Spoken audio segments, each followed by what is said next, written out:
भाई बहन के प्यार का प्रतीक रक्षाबंधन का त्योहार पूरे देश में धूमधाम से मनाया जाता है।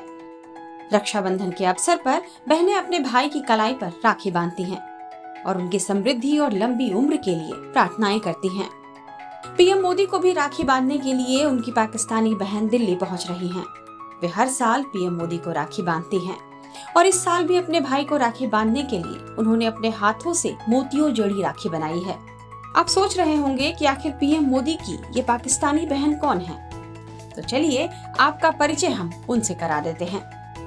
पाकिस्तानी मूल की कमर मोहसिन शेख को पीएम मोदी की राखी बहन भी कहा जाता है। मोहसिन शेख पिछले 30 साल से हर साल पीएम मोदी को राखी बांधती हैं।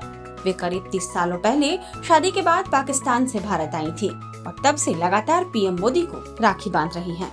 इस बार भी वे राखी के त्योहार को लेकर बहुत उत्साहित हैं और पीएम मोदी को उपहार में देने के लिए एक किताब भी लेकर दिल्ली आएंगी।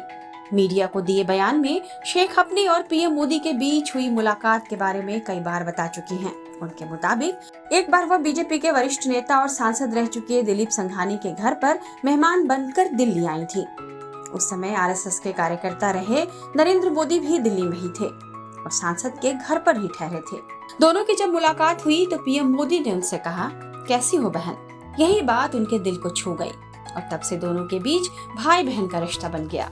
यहीं से राखी बांधने का जो सिलसिला शुरू हुआ वो बदस्तूर आज तक जारी है। एक न्यूज एजेंसी से बातचीत में कमर मोहसिन शेख ने पीएम मोदी को राखी बांधने के बारे में क्या कहा है, आइए आपको सुनाते हैं। ये मैंने अपने हाथ से राखी बनाई है, सिलेक्ट नहीं की है और आप देख सकते हैं उसके ऊपर मैंने अपने हाथ से सब मोती वगैरह और वो लगाया है। बीच में उसमें मैंने एक ऐसा नग लगाया कि उनको नज़र से दूर, मतलब बुरी नज़र से दूर रहें और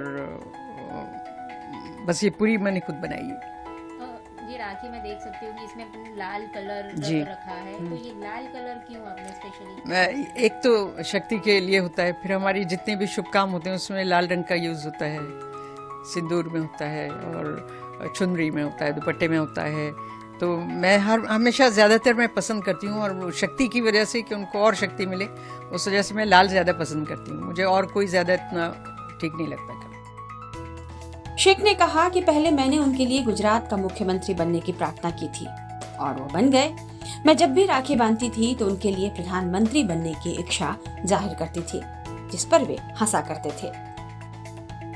करता ऊपर वाला है, लेकिन मुझे ऐसा लगता है कि मेरी सारी दुआएं कबूल होती हैं। पहले जब आरएसएस के वो कार्यकर्ता थे और पहली राखी बांधी थी तब मैंने उनके लिए बहुत दुआ करती थी कि ये गुजरात के सीएम बने। तो ऊपर वाले ने चाहा, ऐसा हो गया, सीएम बन गए। फिर जब भी मैं राखी बांधने जाती थी मैं कहती थी कि आप हिंदुस्तान के पीएम बने, तो हंसते थे, बोलते थे हाँ सारी तेरी दुआएं कबूल हो जाएंगी। तो फिर मुझे भी अच्छा लगता था, वो मजाक में इस तरह मुझे बोलते थे। तो आखिर एक वक्त आया कि वो पूरे हिंदुस्तान के पीएम बन गए। पूरे वर्ल्ड पे मैं दुआ करती थी कि वो राज करें, उनको लोग अच्छे नाम से याद करें। तो अभी पूरे वर्ल्ड में भी उनका नाम हो गया है। बस मैं हमेशा ये दुआ करती हूँ कि भगवान उनको लंबी उम्र दे और खूब अच्छी सेहत के साथ वो जितना भी काम कर सकते हैं हिंदुस्तान को आगे बढ़ाने के लिए, जो कुछ भी कर सकते हैं वो अच्छी सेहत के साथ करें और सभी लोगों का उनके हाथों से भला हो। कमर मोहसिन शेख ने यह भी बताया कि जब पीएम मोदी को राखी बांधने जाती हैं तो उनके साथ कई बच्चे और संस्थाओं के लोग भी होते हैं, लेकिन उन्हें काफी अहमियत मिलती है। वे आखिर में राखी बांधना इसलिए पसंद करती हैं ताकि उन्हें पीएम के साथ ज्यादा वक्त बिताने का मौका मिल सके। उन्होंने यह भी बताया कि पीएम मोदी के साथ उनका रिश्ता कैसा है और भारी व्यस्तता के बाद भी पीएम मोदी उनके साथ कैसे बात कर पाते हैं। वैसे तो बिजी रहते हैं तो हम तो मतलब उनसे शिकायत करने का सोच भी नहीं सकते, लेकिन फिर भी कभी कभी उनका फ़ोन आ जाता है, हम लोगों की खैर खबर पूछते हैं। अभी रमज़ान में रोज़े चल रहे थे तभी भी उनका फ़ोन आया था और उन्होंने कहा कि आप पूरे हिंदुस्तान के लिए दुआ करना, ये बहुत बड़ी बात है कहना। मेरे लिए तो करती हो बोले, लेकिन अब पूरे हिंदुस्तान के लिए दुआ करना। और रमज़ान चल रहे थे तो ज़्यादा उसमें हम लोग मानते हैं कि जो भी दुआ मांगे वो कबूल होती है। उनकी सेहत के लिए दुआ करना, तो मिले या नहीं मिले मतलब बात तो हो ही जाती है कभी ना कभी। और रक्षाबंधन पे मिलते हैं वो तो कुछ मज़ा अलग होता है। और अभी पिछले 2 बार से 3 बार से कोरोना की वजह से जाना नहीं हो रहा था, तो उस वजह से मुझे लेटर में लिखती थी और उनको राखी पोस्ट करती थी, लेकिन इस बार तो जाने वाली हूँ इंशाल्लाह मैं। तो मिलकर उनको बहुत सारी दुआएं दूंगी, राखी बांधूंगी और उनके साथ थोड़ा टाइम स्पेंड करूंगी, उनके लिए एक बुक लेके जाऊंगी। 2024 के लोकसभा चुनावों के बारे में बोलते हुए मोहसिन शेख ने कहा, इसमें कोई संदेह नहीं कि वह फिर से प्रधानमंत्री बनेंगे।